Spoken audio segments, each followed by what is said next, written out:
couple days to sink in. But when you got the phone call the other day from the Texans, what was your reaction?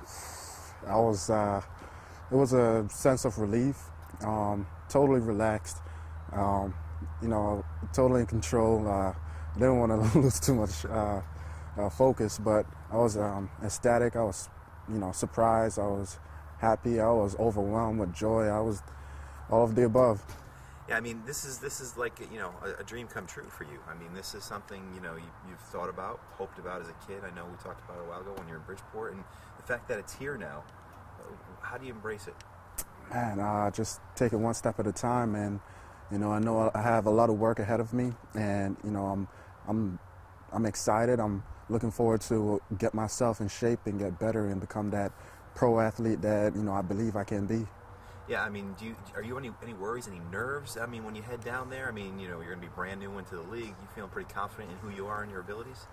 I have full confidence in my speed. I have full confidence in my ability to learn and pick things up.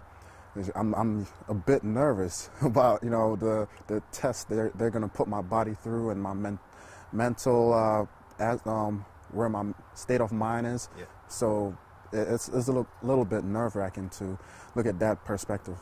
What was it like? You probably had an idea Thursday wasn't going to happen, but when Friday came around and then into Saturday, were you on kind of pins and needles? Were you walking around the house? What were you doing? I started doodling, just start drawing and keep myself distracted because I was getting a little bit antsy. Mm-hmm. So I kept myself distracted, just drawing, whatever that came to my mind.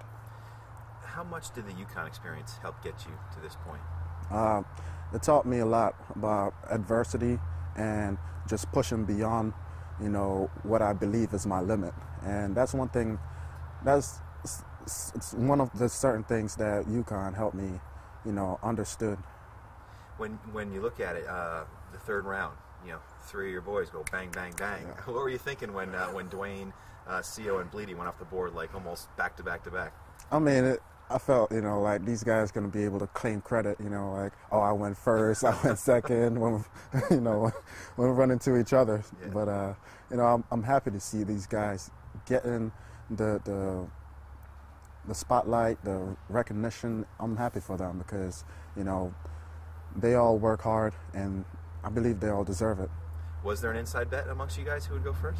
There wasn't a bet, but...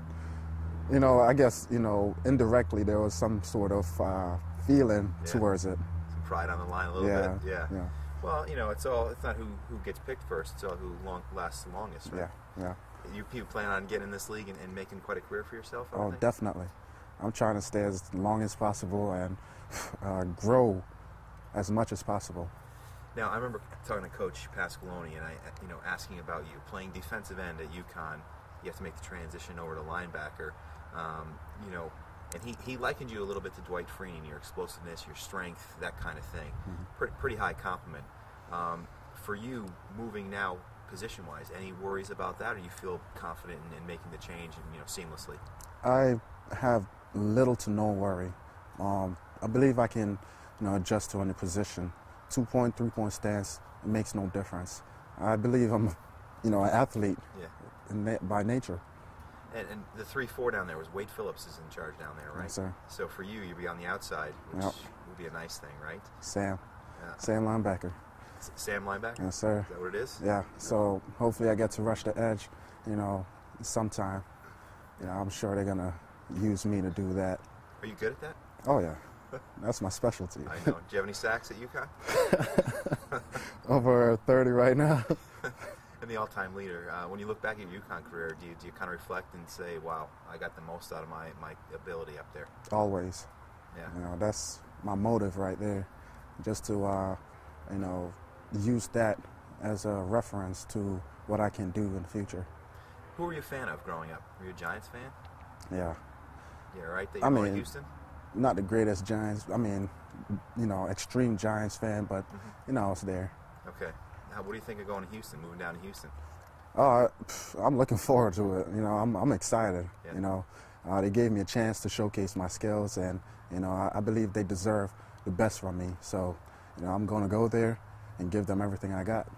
And what do they tell you? obviously they don't promise you anything. What's the dialogue like between the two of you? Well, so far they're just giving me a little paperwork and just, who I'm going to speak to and interviews that I need to have, and just the little things right now. I bet your family's proud. They're out of their mind right now. They're going crazy.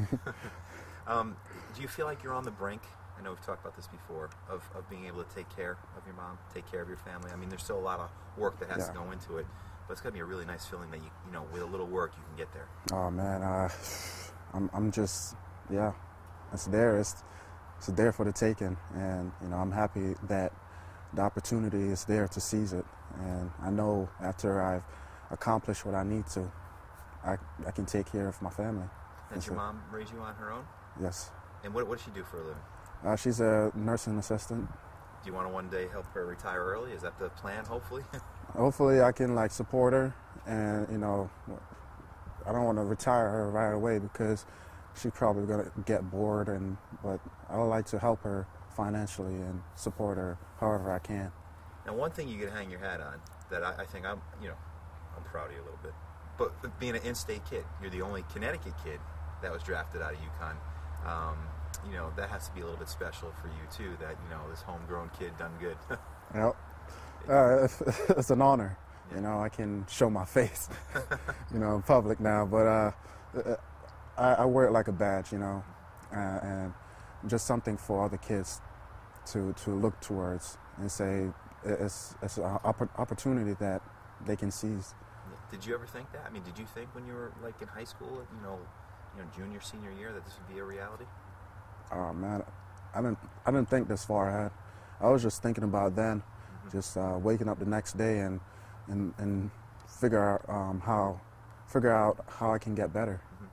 Aside from being blessed with speed and size and strength, what do you think the key is if you wanted to give some kids advice right now in high school of getting to this point and achieving something like this?